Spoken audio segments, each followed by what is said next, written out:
오늘 로마서 강해는 6절과 7절을 중심으로 말씀을 함께 나누도록 하겠습니다. 우리 6절, 7절을 같이 읽겠습니다. 너희도 그들 중에서 예수 그리스도의 것으로 부르심을 받은 자니라. 로마에서 하나님의 사랑하심을 받고 성도로 부르심을 받은 모든 자에게 하나님 우리 아버지와 주 예수 그리스도로부터 은혜와 평강이 있기를 원하노라. 아멘.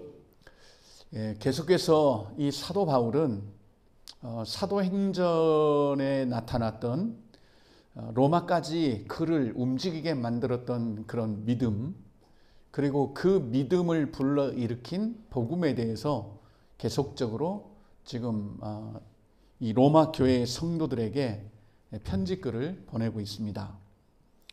우리가 이 복음에서 가장 중요한 게 복음이 무엇이냐라는 정의였습니다. 그래서 복음이 무엇이냐라고 정의를 내릴 때에 하도 우리는 들은 게 많아서 무엇을 복음이라고 해야 될지 잘 명확하게 정의를 내리기가 조금 어렵죠. 십자가라고 해야 될지, 우리 죄가 용서받았다는 거라 해야 될지, 아니면 구원받았다라는 걸지, 아니면 복음이 또 하나님이 우리를 사랑한다라는 것인지 참 불분명하지 않아요. 그런데 오늘 이 로마서에서 바울은 정확하게 복음에 대해서 말씀하고 있죠. 아들에 관한 것이다, 복음은. 그래서 복음이 무엇이냐고 정의를 내리면서 이 복음은 아들에 관한 것이다. 그러면 그 하나님의 독생자 아들에 관한 것인데 도대체 그 아들이 뭘 어쨌다는 거냐? 여기서 우리는 십자가에 죽으셨다, 우리 죄를 사하셨다 라는 쪽으로 우리가 성급하게 가는데 그게 아니고 세상에 오셨다라는 겁니다.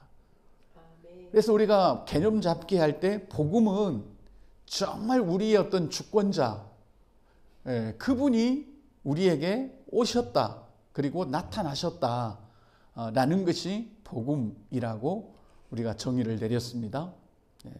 그러면 하나님의 독생자가 이 땅에 어느 날 갑자기 오는 것은 그건 복음이 안 될 수도 있다. 예를 들면 대통령이나 이렇게 높은 지위에 있는 사람이 어느 날 갑자기 우리를 찾아오면 엄청 우리는 당황합니다. 야, 기쁜 소식이네. 그럴 수가 없는 것이요.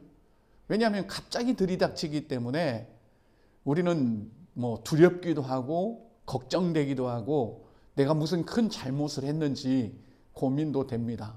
하지만 한 달 전부터 그분이 우리 집에 오신다라는 게 계속 알려졌다면 당일날 그분이 오시는 것은 이건 기쁜 소식이에요.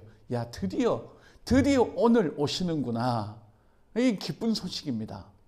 그래서 바울은 이 복음은 하나님의 아들에 관한 건데 그 아들이 이 세상에 오셨다라는 그 내용인데 그건 어느 날 갑자기 온 게 아니라 하나님이 선지자들을 통하여 성경에 미리 약속하신 것이다. 이걸 이제 2절에서 그렇게 피력을 했지요. 그러니 이건 아주 그냥 태초부터 그때부터 이미 우리에게 오시기로 약속된 그런 하나님의 아들이다. 그런데 그분이 오실 때는 육신으로는 다윗의 혈통에서 나셨고 완전한 사람이시고 성결의 영으로는 죽은 자 가운데서 부활하사 능력으로 하나님의 아들로 선포되셨다. 이건 하나님입니다. 그러니까 우리에게 오신 그분은 완전한 사람이면서 완전한 하나님이시다라는 것을 우리에게 보여주고 있습니다. 그래서 성결의 영으로는 죽은 자들 가운데서 부활하사 능력으로 하나님의 아들이 되셨다가 아니라 선포되셨다, 이런 표현을 쓰는 거죠. 왜냐하면 그분은 애초부터 하나님이셨다라는 거죠. 그게 죽은 자들 가운데서 부활하심으로 선포됐다는 겁니다. 그러면 부활이 어떻게 하나님의 아들이라는 것을 선포하는 것이 되는가? 만약에 그 아들이 이 하나님의 아들이 아니었다면 죽은 자들 가운데서 부활하는 것이 불가능하죠. 사람으로서는 불가능한 겁니다. 죽음에서 부활하는 것이. 그런데 성결의 영으로 죽은 자들 가운데서 부활하셨고 능력으로 하나님의 아들로 선포되셨다는 겁니다. 그분의 부활은 곧 이분이 하나님이시다라는 것을 선포하는 행위입니다. 자, 근데 그분이 우리 주 예수 그리스도시다. 바울은 그로 말미암아 우리가 은혜와 사도의 직분을 받아 그의 이름을 위하여 모든 이방인 중에서 믿어 순종케 한다. 그러니까 예수 그리스도께서 이 땅에 오신 것은 우리 죄를 사하고 십자가의 죽으심으로 모든 죄를 용납하시고 이걸 훨씬 더 뛰어넘. 그건 다 과정인 거예요. 그러니까 우리가 과정을 붙들면 그게 마치 결론인 것처럼 하면 안 되죠. 그러니까 십자가 이야기만 하면 다 된다라고 사람들이 생각하는 거예요. 아니죠. 십자가의 죽으심과 그 십자가로 인하여 우리의 죄가 사해진다라는 것은 뭔가를 이루기 위한 과정이지 그게 결론이 아니란 말이에요. 그런데 무조건 십자가 이야기하면 복음이라고 생각하고 그러니까 십자가만 많이 이야기하면 와, 저 사람은 복음이 있어. 복음적이야. 그렇게 우리가 오도하는 경우도 있단 말입니다. 물론 십자가 이야기하면 복음 아닌 건 아니죠. 복음이죠. 그러나 그 십자가만 이야기해서는 우리가 될 게 아니고 오늘 5절 말씀 중에서 믿어 순종하게 한다는 거예요. 내 십자가 이야기하면서 하나님께 순종되지 않는 그런 신앙이라면 그건 아닌 거죠. 그래서 믿어 순종하게 하도록 하기 위해서 사도 바울을 특별히 부르셨다. 그리고 이방인 중에 사도로 세우셨다. 이렇게 그는 고백하고 있습니다. 자, 그러면서 오늘 말씀이죠. 너희도 굉장히 중요한 말씀이죠. 너희도 그렇습니다. 너희도 그들 중에서 예수 그리스도의 것으로 부르심을 받은 자다. 여기서 핵심 뭐죠? 예수 그리스도의 것입니다. 그러니까 우리가 이런 표현을 잘 해야 돼요. 우리는 예수 그리스도로 말미암아 부르심을 받았다. 이건 표현이 부적절한 겁니다. 예수님에 의해서 보통 영어로 할 때는 by죠. by. 예수님에 의해서 우리가 부름을 받았다가 아니라 of를 쓰는 거죠. 예수님의 것으로 예수님의 소유로 우리가 부름을 받았다는 이야기입니다. 하나님이 우리를 부르신 것은 예수님의 소유로 부른 거예요. 예수님의 것으로 부른 거예요. 그래서 우리가 예수를 뭐라 그러죠? 나의 주님이시다. 주라고 고백하는 겁니다. 우리가 주님이라고 고백할 때는 뭡니까? 내가 당신의 소유입니다. 그런 고백이에요. 그런데 우리는 거꾸로죠. 우리가 예수님을 막 소유하고 살라 그래 지금. 예수님 이딴 것도 하나 못 해줍니까? 이러고 내가 지금 한 달째 기도하는데 왜 이것도 안 들어주시냐고. 여러분 종은요 기도할 자격도 없어요. 사실 주인에게. 그렇잖아요. 종이 주인한테 뭔 기도를 해요. 따지고 보면. 종은 그냥 종인 거예요. 그냥 주어지는 대로 사는 거예요. 종은. 자기가 조금 안 좋다 그래서 막 주인 앞에 가서 막 기도해요. 이렇게. 우리가 주님이라고 할 때는 적어도 우리가 그분의 소유여야 된다는 거죠. 내가 원하는 그런 삶을 살기 위해서 막 기도하고 막 떼쓰고 그런 게 아니라 주님이 원하는 삶에 내 삶을 드린다는 거죠. 그게 우리 삶이잖아요. 신앙생활이잖아요. 그래서 우리는 예수 그리스도의 것으로 부르심을 받은 자다. 하지만 우리 주님은 뭐죠? 우리를 막 학대하고 우리를 부려먹고 또 우리를 막 비인격적으로 대우하고 하는 게 아니라 7절 마지막에 보면 은혜와 평강으로, 그렇죠? 은혜와 평강으로 우리를 살게 하시고 인도하시는. 우리가 예수를 주님으로 삼고 우리가 예수의 소유가 되었다고 해서 막 괴롭거나 고통스럽거나 그런 게 아니라 오히려 그 주로부터 은혜와 평강이 우리에게 온다라는 겁니다. 여러분, 인생의 행복은 어디에 있겠습니까? 사실 저는 은혜와 평강에 달려 있다고 봅니다. 그런데 그게 다 나의 주님으로부터 온다는 거지요. 그래서 우리는 너희도, 그죠? 너희도 예수 그리스도의 것으로 이제 하나님이 삼으셨다라는 거죠. 우리가 예수 그리스도의 것이 이제 되었다. 사실 이게 우리가 그냥 쉽게 말해서 그럴 거지. 뭐 예를 들면 이런 거예요. 길에 널려 있는 누구도 그 뭐 관심 갖지 않고 오히려 길에 있으면 발로 차서 그냥 저 구석으로 밀어버리고 이런 게 왜 여기 와 있냐고. 이 정도의 취급을 받던 우리를 그리스도의 소유로 삼았다는 거, 이건 정말 우리가 표현할 수 없는 그런 은혜인 거죠. 그러니까 우리가 예수 그리스도의 것이 되었다라는 게 감격이 안 되고 그런다면 우리 자신을 너무 모르는 겁니다. 아니, 내가 어떻게 주님의 것이 될 수가 있지? 사람들도 자기 것이 아니라고 누구도 거들떠보지 않는, 그렇잖아요. 뭐 벌레만 또 못하다 그러고 나는 먼지다 이렇게 말하는 우리가 어떻게 예수의 것이 되었겠느냐는 겁니다. 그러니까 우리가 주님이라고 부르는 그 주라고 부르는 그 한마디 속에도 엄청난 것들이 들어가 있는데 우리는 그런 의미를 생각하지 않고 그냥 막 쓰잖아요. 단어를 막 은혜도 막 쓰고 막 주님도 막 부르고 그냥. 그래서 주여 주여 그렇게 입으로만 부르면 안 된다라는 것을 이제 말씀을 하고 있습니다. 어쨌든 우리가 예수의 것이 되었다는 것, 예수의 것이 안 되면 어떻게 됩니까? 우리가 그건 사단의 것이죠. 마귀의 소유죠. 우리가 세상에 속한 자고, 그리고 그 미래는 뭐 당연히 지옥이고, 왜? 사단의 것이니까. 그런데 예수 그리스도의 것이 되었다라는 것은 우리가 사단의 선악기에서 벗어났다는 것이고, 이제는 이 세상에 속한 그런 자들이 아니고, 이제 우리의 목적지가 지옥이 아니라 예수의 나라, 천국이라는 모든 게 여기 다 담겨 있는 거예요, 사실은.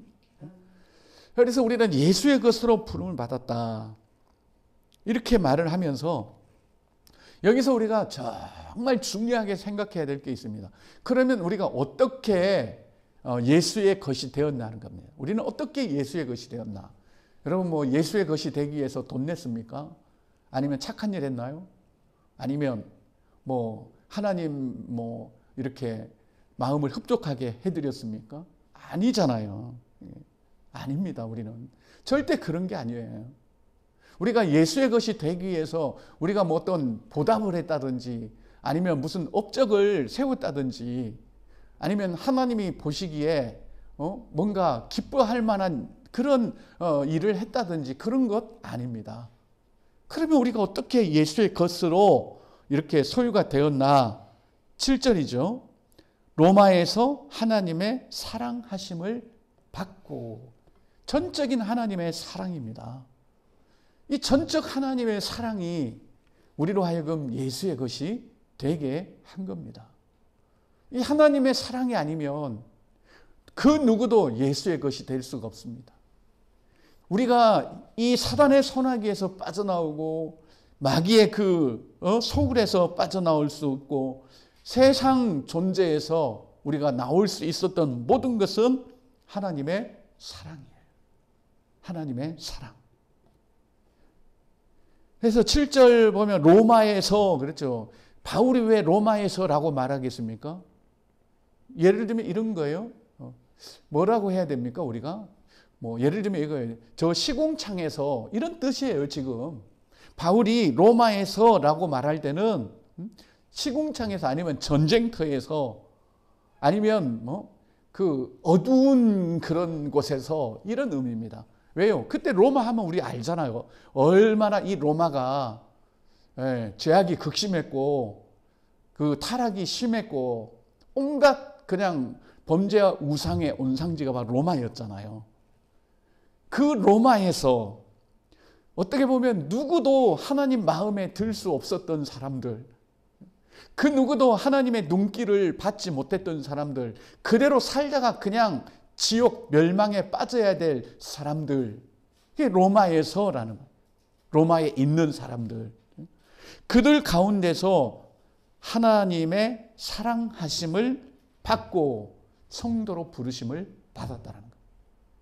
그러니 하나님의 사랑이 아니면 우리의 어떤 일도 일어날 수가 없었어요. 복음은 독생자 아들 예수 그리스도께서 이 땅에 오신 것이고 우리가 눈으로 볼 수 있는 하나님으로 나타나는 게 복음인데, 그게 어떻게 이루어졌습니까? 하나님이 세상을 이처럼 사랑하사였어요. 사랑이 근거예요. 사랑이 다. 하나님의 사랑이 아니면 안 되는 겁니다. 자, 여러분, 기독교의 본질이 어디 있겠습니까? 사랑하면 이제 식상하죠. 그렇지만 그걸 떠나서는 기독교가 존재할 수 없고, 그걸 우리가 보여주지 않으면 기독교는 아무것도 못 보여주는 거예요.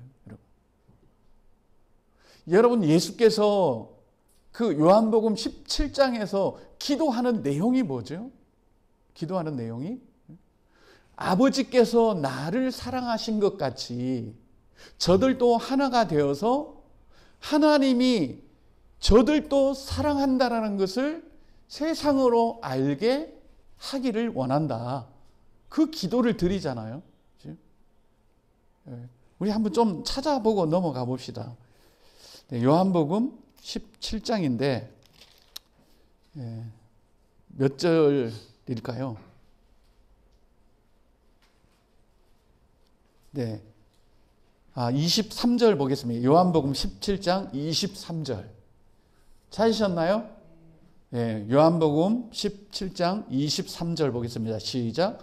곧 내가 그들 안에 있고 아버지께서 내 안에 계시어 그들로 온전함을 이루어 하나가 되게 하려 함은 아버지께서 나를 보내신 것과 또 나를 사랑하심 같이 그들도 사랑하신 것을 세상으로 알게 하려 함이로소이다.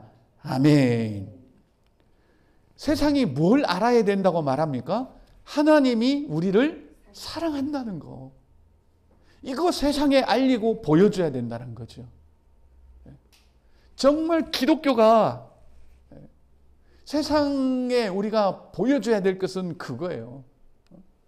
뭐 웅장함이 아니고 화려함도 아니고 착한 일도 아니야. 하나님이 나를 사랑한다라는 것을 세상으로 알게 하는 거죠. 이게 우리 기독교가 보여줘야 될 거고 저와 여러분들이 보여줘야 될 거예요. 근데 우리 뭐 보여주죠? 예수 믿으면 병도 싹 나. 이거 보여주는 것 아니에요, 여러분. 예수 믿고 기도하면 문제 해결돼. 이거 보여주는 거 아닙니다.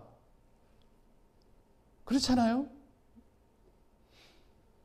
우리가 세상에 기도해서 응답받고 죽을 목숨 살았다는 거, 이거 보여주는 거 아니잖아요. 하나님이 나를 사랑하신다는 거, 이걸 보여주는 거예요, 세상에. 그 어떤 것도 아니라. 물론 사랑하기 때문에 또 기도하면 응답하시고 때로 병도 낫게 하시고 그렇죠. 그렇지만 그것만 이야기해버리면 안 되는 거죠. 정말 예수께서도 이렇게, 이 17장은 정말 영광스러운 대제사장의 기도잖아요. 여기서 기도할 게 얼마나 많이 있겠습니까? 그런데 나를 사랑하심 같이 그들도 사랑하신 것을 세상으로 알게 하려 함이로소이다. 명확하게 나와 있어요, 성경은. 근데 우리는 진짜 성경을 안 보고 안 믿어요, 진짜. 그리고 우리가 막 만들어내, 진리들을. 이렇게 하면 하나님이 기뻐하실 거라고 생각을 하고. 그런데 정말 우리가 보여줘야 될 것은 하나님이 나를 사랑하신다는 거예요. 사랑하신다. 다른 것도 물론 필요하겠지만 하나님이 나를 사랑하시는데, 근데 우리는 그 사랑을 좀 뽀대 있게 보여주려고 하죠. 쫄딱 망했는데 거기서 뭐 하나님이 나를 사랑하신다 그러면 세상이 별로 호감을 갖지 않을 거라고 생각을 합니다. 그래서 성공해서 내가 하나님의 사랑을 보여주겠다 그러고 성공할 때까지 신앙생활도 엉망진창으로 하고 그냥. 그런데 우리가 쫄딱 망하면 하나님의 사랑을 못 보여줍니까? 우리 어떤 이 사고들이 너무 이렇게 인본주의에 치우쳐져 있다라는 거죠. 우리가 실패를 해도, 우리가 뭐 밥을 못 먹고 굶어도 성경에 보면 하나님이 얼마나 사랑하는지를 보여준 사람들이 많아요. 그렇게 하나님의 사랑을 보여줘요. 꼭 우리가 성공해서 사람들이 우러러 볼 그런 정도의 어떤 사랑만을 보여준다면 진짜 하나님의 그 진실한 사랑을 오히려 오도하는 거예요. 그러니까 뭐 이 기독교의 간증자들 하면 다 누가 간증해야 돼요? 다 성공한 사람들이 간증. 실패했다가도 막 기도해갖고 성공한 사람들이 다 간증자로 나오는 거죠. 이게 자기가 잘해서 그렇게 성공했다는 이야기인지 아니면 뭐 하나님이 나를 이렇게 성공시켜줬다는 이야기인지 도대체 이게 잘 분간이 안 돼요. 여러분 우리 딱 보면 알지 않습니까? 그냥 믿지 않는 사람들도 야, 저 사람은 정말 하나님의 어떤 사랑을 받고 있는 것 같아. 이거 알잖아요, 우리가. 우리 사람도 그렇죠. 사람도 보면 대충은 알아요. 근데 하나님의 사랑을 받는데 그거 모르겠어요? 하나님의 사랑을 갑자기 받는데 막 표독스럽고 그냥 막 삐지고 막 상처 주고 그러겠어요? 그렇지 않아요. 정말 하나님의 사랑을 이렇게 받고 보여주는 사람은 뭔가 달라도 안 다르겠습니까? 그래서 우리는 다른 어떤 것보다도 하나님의 이 사랑을 우리가 더 깊이 체험하고 그래야 되는데 하나님의 사랑은 우리가 뭐 달란다고 주겠어요? 그렇죠? 이 사랑은 누구의 역사입니까? 성령의 열매잖아요. 사랑과 희락과 화평과. 로마서 5장 5절 보면 성령께서 아버지 사랑을 우리에게 부어준다 그랬습니다. 우리가 그걸 받고 살으라고. 그래서 성령의 열매라 이렇게 표현을 하는 거죠. 오늘 이 복음을 이야기하면서 바울이 우리가 그리스도의 것으로 정말 부르심을 받은 것은 뭐 다른 위대한 일을 해서도 아니고 우리가 그럴 만한 신분에 있어서도 아니고 로마에 있는 자들, 로마에 있어서 사랑을 입은 자들이에요. 로마에 있어서 사랑을 입은 자들. 우리도 그랬잖아요. 우리도 로마보다 더 질퍽거리는 세상에 우리가 있었잖아요. 근데 하나님의 사랑하심을 우리가 받은 거예요. 그리고 성도로 부르심을 받았다는 이야기입니다. 이제는 로마와 구별된 그런 성도로 하나님이 세우셨다. 자, 그러면 이 로마에 있을 때는 어떻습니까? 에베소서 말하는 것처럼 죄와 허물로 다 죽어 있었고 공중 권세 잡은 자를 따르는 그런 자들이었는데 이제 사랑을 받은 자들, 성도가 된 자들에게는 뭐죠? 은혜와 평강이 있는 거죠. 은혜와 평강이 있다는 이야기입니다. 그래서 어떻게 보면 뭐 신분적으로 사는 건 별로 달라진 게 없는 것 같아요. 예수를 믿기 전이나 믿고 난 후에나 별로 뭐 예수 믿더니 뭐 똑같네. 그렇지만 우리에게는 은혜와 평강이 있다는 이야기입니다. 또 여기서 뭐 은혜와 평강을 또 우리가 또 성경적으로 설명하면 또 길어지잖아요.